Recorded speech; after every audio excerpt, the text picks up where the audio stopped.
Good evening, everyone. This is the news. There has been a rodenticide toxicity outbreak in our companion animals, seen in products containing warfarin, pindolone, bromidolone, protofiacum, califrisol, and bromethylene. Owners who leave rat bait around the house, inside and outside, have been present in emergency animal hospitals. Because their companion animals have eaten an animal who has recently eaten the products I have named earlier. We will now go to our private investigator in Houston, Texas to get more details on rodenticide toxicity. Let's turn to Tiffany Talls on scene.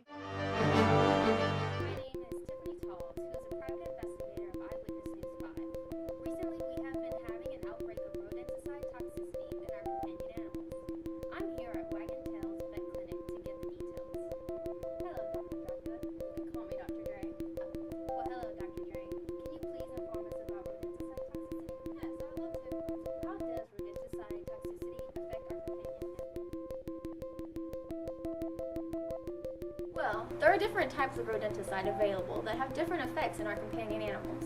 Ingredients such as warfarin and pindolone are all anticoagulants which interfere with blood clotting by inhibiting vitamin K. You will see these side effects 4 to 6 hours in a dog, and they may last up to 1 to 4 weeks. Another ingredient is calcium, which causes calcium reabsorption from the bone, intestine, kidneys, causing hypercalcemia and cardiotoxicity, which can be really dangerous. And then there is bromethylene, which is a non-anticoagulant that interferes with the brain and the liver by stopping the production of ATP. What kind of clinical signs would you see in our companion animals who have rodenticide toxicity?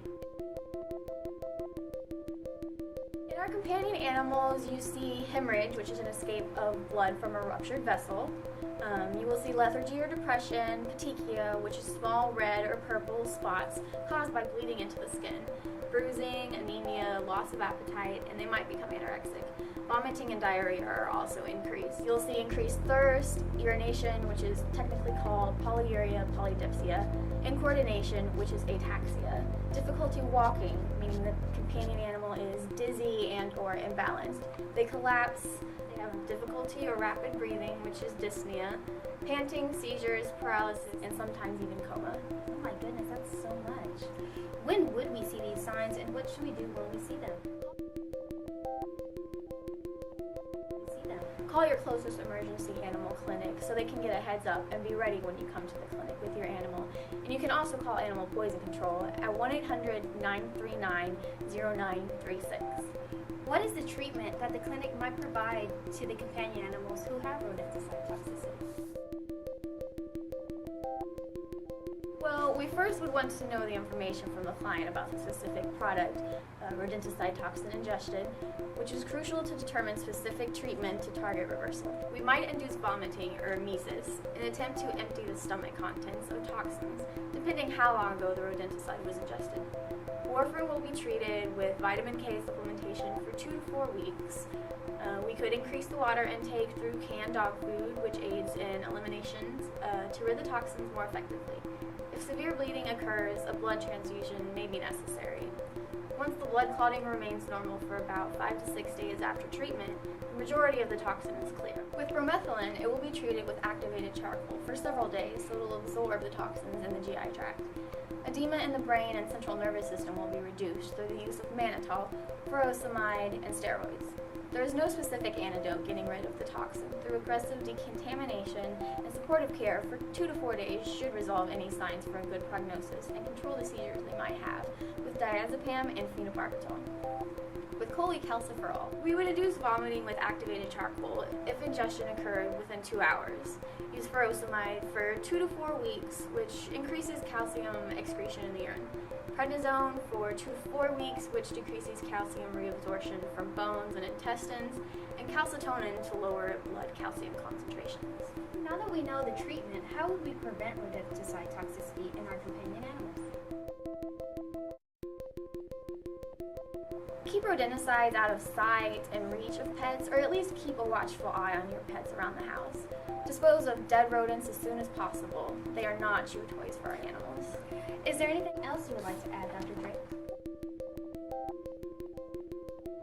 Well, Well, a safe alternative would be to use non-toxic glue traps such as these. Otherwise, be aware of the active ingredients of rodenticides. If ingested, be able to provide the vet with a label containing the ingredients, concentrations, and any and all information possible. If ingested by your pet or you observe any of the clinical signs, take your pet to the vet as soon as possible. It is an emergency situation. Well, thank you very much for your time. No, thank you. No, thank you. No, thank you. Alrighty then. I currently see someone who is walking with their dog. I'm going to go ask them if they know about rodenticide toxicity. Oh, excuse me, ma'am. Do you know anything about rodenticide toxicity and what it can do to your companion animals? Well, yes, I do. Oh, well, what would you say to those who don't?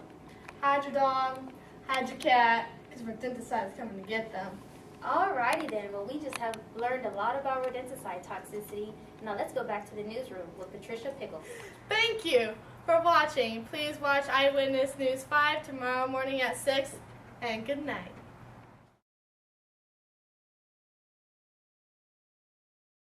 Oh, wait, we're on? Yeah. Oh, crap. Owners who leave rat bait around the house. Thank you for watching. Please,